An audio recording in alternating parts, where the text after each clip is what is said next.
Hello friends, good morning. এখন বাজে ঠিক সকাল 7:45 আর আজ হলো শুক্রবার। আমি আমার ব্লগটা এখান থেকে শুরু করছি, দেখতে থাকো। তো দেখো, ভোরবেলা উঠে বাসি কাজ সেরে স্নান করে মন্দিরের কাজ সেরে ওপরে চলে এসে না আজকে আর ওই ঘরের বিছনাটা তুলতে যায়নি, যেহেতু তোমাদের দাদা ঘুম থেকে উঠে মশারিটা তুলে দিয়ে কোনো রকমে বিছনাটা তুলে দেয়, ওই জন্য ভাবলাম পরে বিছনাটা তুলবো। ওই জন্য দেখো সোজা রান্নাঘরে চলে এসেছি রান্না করতে। আজকে দেখো রান্না করছি। তোমাদের দাদা না কালকে বউটুনটুনি শাক নিয়ে এসেছিলো, সেই বউটুনটুনি শাক ভাজা করছি। আর লাল ডাঁটা দিয়ে মুগের ডাল করেছি আর খারকোল পাতা বাটা করেছি। তো তারপরে দেখো এর মধ্যে আমার রান্না কমপ্লিট হয়ে গেছিলো। আর তোমাদের দাদা দেখো দেখলে তো ভাত বাড়ছে। তো তারপরে দেখো আমাদের দুজনের খাওয়া কমপ্লিট হয়ে গেছে, সকালের খাওয়া কমপ্লিট হয়ে গেছে। রান্নাঘরে আমি আবার চলে এসেছি দেখো রান্নাঘরটাকে ক্লিন করতে। আর ওদিকে মিঠু চলে এসেছিলো কাজ করতে, মিঠু কাজ করে চলে গেছে। আর জানো তো বাইরে মানে রোদের এত তেজ কি বলবো। আর সেই রকম গরম, এক ফোঁটা তো হাওয়া নেই। আর বাইরে তো মানে বেরোনোই দায় হয়ে উঠেছে। আর এই ট্যাঙ্কির জলটা জানো তো মানে এত গরম হয়ে রয়েছে না, মানে ওর মধ্যে যদি চায়ের পাতা দেওয়া যায় তো চা হয়ে যাবে গো। শীতকালে যেমন ট্যাঙ্কির জল ঠান্ডা হয়ে যায় বরফের মতন, তেমনি গরমকালে তেমনি গরম হয়ে যায় ফুটন্ত জলের মতন। তো তারপরে দেখো রান্নাঘরের বাসনগুলো আমার মাজা হয়ে গেছে। তারপরে রান্নাঘরটাকে মুছে রান্নাঘরটা ক্লিন করা আমার কমপ্লিট হয়ে গেছে।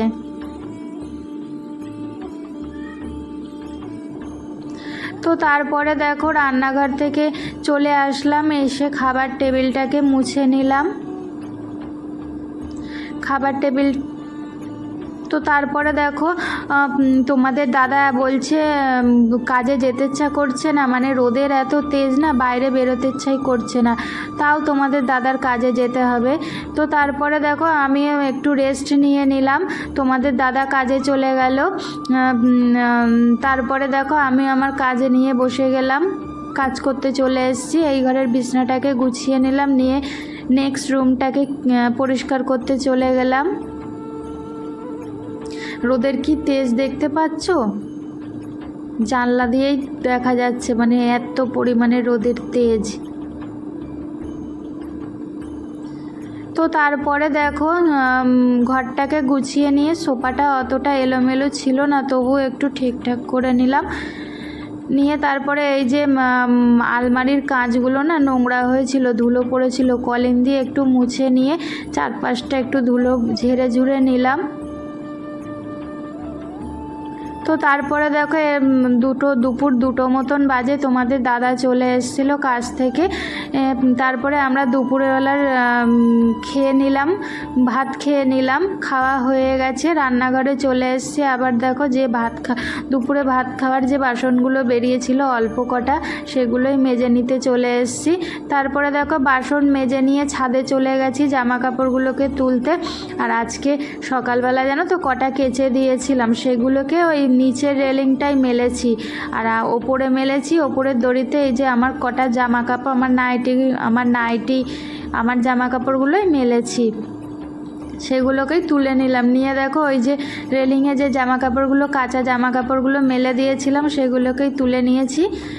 এর মধ্যে দেখো তোমাদের দাদা ওই যে কাজ থেকে আসার পথে যে সবজিগুলো নিয়ে এসেছিলো না, সেগুলোই ফ্রিজে রেখে দিল।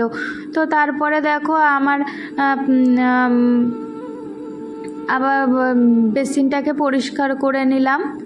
বেসিন পরিষ্কার করে নিয়ে বিকেলবেলা যে কাজগুলো করে থাকি, জল ভরা, ঘর ঝাড় দেওয়া, সেগুলোই করে নিচ্ছি।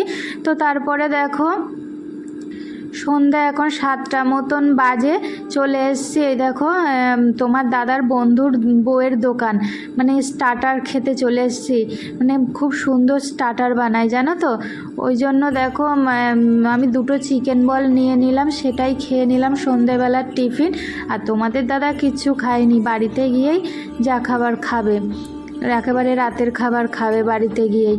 তো তারপরে দেখো খেয়ে দিয়ে নিয়ে ফার্মেসিতে চলে এসেছি একটা ওষুধ নেব বলে, এই ওষুধটা নিয়ে বাড়িতে চলে যাব। তো দেখো তোমাদের দাদা ওষুধটা নিচ্ছে। তো আমার ব্লগটা এই পর্যন্তই, যদি ভালো লেগে থাকে লাইক কমেন্ট শেয়ার করবে। টাটা।